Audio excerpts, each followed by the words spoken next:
Got a 2013 Ford Escape. Gonna show you how to reset that oil service, oil change required reminder right there.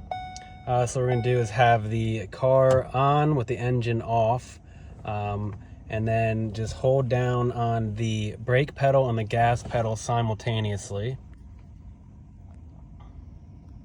And while you're holding it down, this reset in progress will show up, and just hold it until it's complete.